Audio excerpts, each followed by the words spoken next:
I turned into a vampire. It's a long story. Why did you become a vampire? Why can't you be normal? So we meet this guy, Peter Lowe, who happens to be good with the ladies, despite his stupid voice. Do I get waited on today or what? I've been sitting here for 15 Right minutes. away, sir.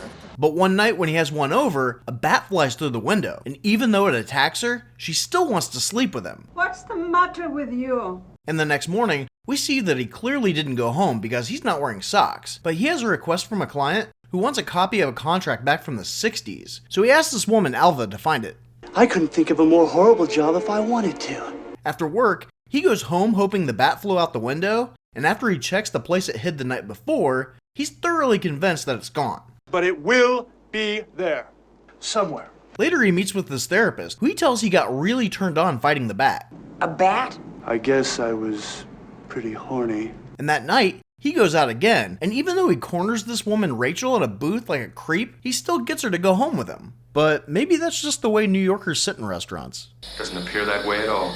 But it's either because of the booth, or that he wore socks to bed, that she bites him. Well, actually it's because she's a vampire, but guys should probably take their socks off in bed just in case. What's with you and the socks? Look, if you're dressed and don't wear socks, you look like an asshole. And if you're undressed and wearing socks, you're just a naked guy wearing socks, which is even more ridiculous than a dude just being naked to begin with. Anyway, he wakes up and gets ready in the morning where he cuts himself shaving, and then makes coffee for Rachel, who he doesn't even notice isn't there anymore. It never just goes away. When he goes out with the girl from the bat night, he realizes he's not interested anymore and just leaves. Gotta take a piss.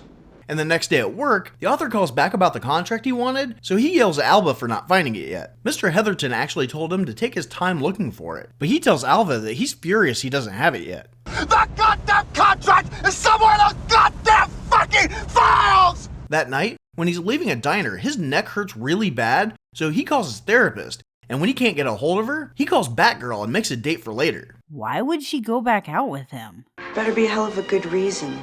Gotta take a piss. Listen to me. I had an accident, goddammit. Now, I'm not sure if he was running late because someone knocked on his door and he got scared, or if Batgirl just got impatient, but she leaves before he even leaves the building. But he wasn't going to go anyway because Rachel showed back up and takes him back to his apartment to feed on him. The next morning, he goes to ask Alva if she's found the file, but she avoids him. There you are!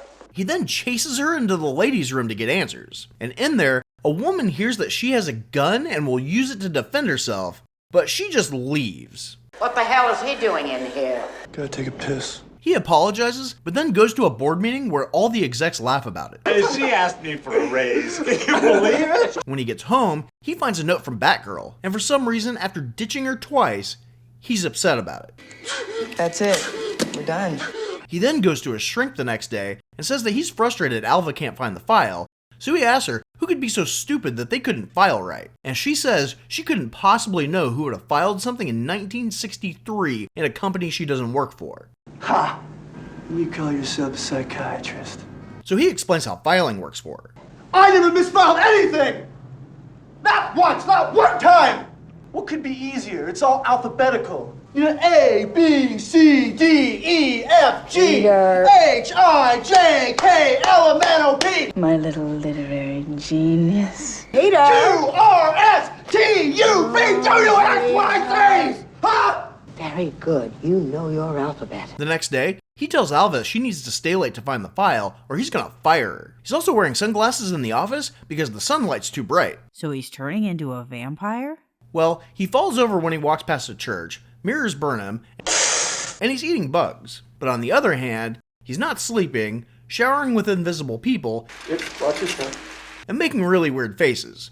So maybe? But the next day, Alva calls out sick, so Peter looks up her address and goes over to her house to convince her to come back to work. I'm not a pervert. Well, she doesn't want to go because she hasn't found the contract and thinks she'll be assaulted again. But when she told her mom, she was like, big deal, work sucks, bosses suck, you need to get over it. That doesn't mean we're gonna stop trying to do the best damn job we can. So when Peter tells her he feels bad about how he treated her, isn't mad, and doesn't care about the contract, she agrees to go back with him. But in the taxi, he tells her that she has to look for it until she finds it. So she asks the driver to pull over at a garage so she can give some money to her brother. So she tells him about her boss, and he says, yeah, that's what bosses are like. But he does give her some blanks to scare him if he gets out of line. She takes him, and then stupidly gets back in the car with him instead of just looking for another job like she told her mom she was going to do. And when they get there, he just threatens and abuses her. Shut up, bitch. But then he goes into the bathroom and thinks he doesn't have a reflection, Where's that little cunt? so he goes to hide in his office. Rachel shows up to feed on him right as Alva finds the contract. She goes to tell him she found it, but he says it's too late. And then he chases her again. She gets all the way to the basement, where she pulls the gun on him, but he wants her to shoot him. Why? Well, he doesn't want to be a vampire, so when she won't shoot him, he attacks her, and then tries to bite her neck. I was a little drunk. Plus, I was horny. And when she turns into Rachel, he goes to shoot himself, but since the gun's loaded with blanks, it doesn't do anything. Even though they really shoot out a wad of cotton that would still kill you if it was in your mouth. Well, it doesn't look like it. But him still being alive proves to him that he's really a vampire. So he cries, and then he accepts it. I'm a vampire! I'm a vampire! I'm a vampire! Can't really run with vampires, because they're fast. And then he goes to redecorate his apartment and sleep in an improvised coffin. And frankly, his personal hygiene is becoming a cause for concern. Rachel comes and confirms everything, but he couldn't break Alva's skin, so he practices on a pillow. And when that doesn't work, he heads to a magic shop to get some fangs. But he doesn't have enough money. Those are $19.95. So he ends up buying the generic dollar store ones and goes out hunting. I'm the world's most dangerous predator. But first, he makes a call to his therapist to make an appointment. I'm afraid of underwater. And now he's ready to kill. Starting with pigeons. And then several more. Let me have that. He wakes up the next night ready to go out again. This time, he tries to go to a nightclub where he totally blends in.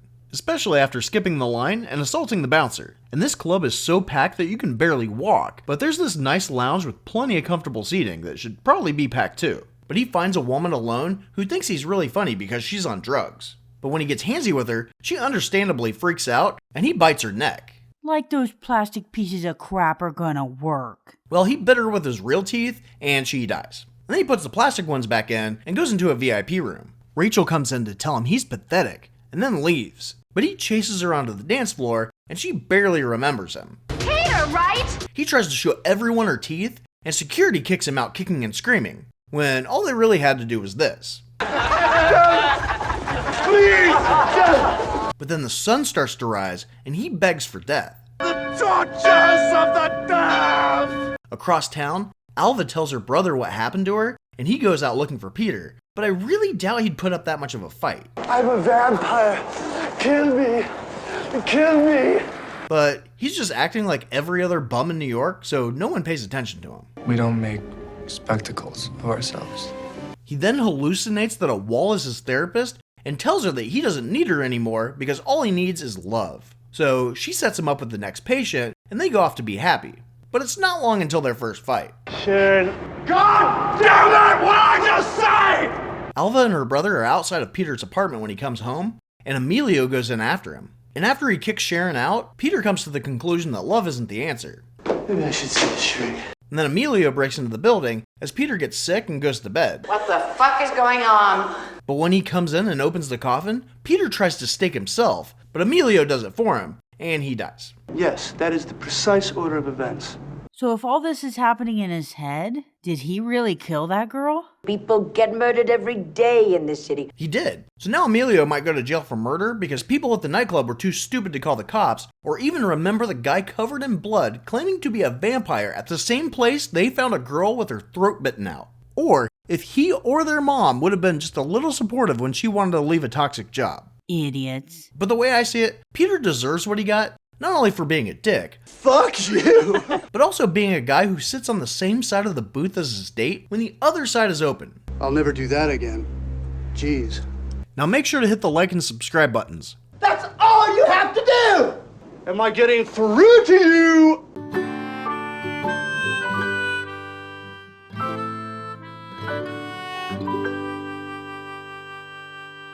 Leave me the fuck alone! Bye-bye.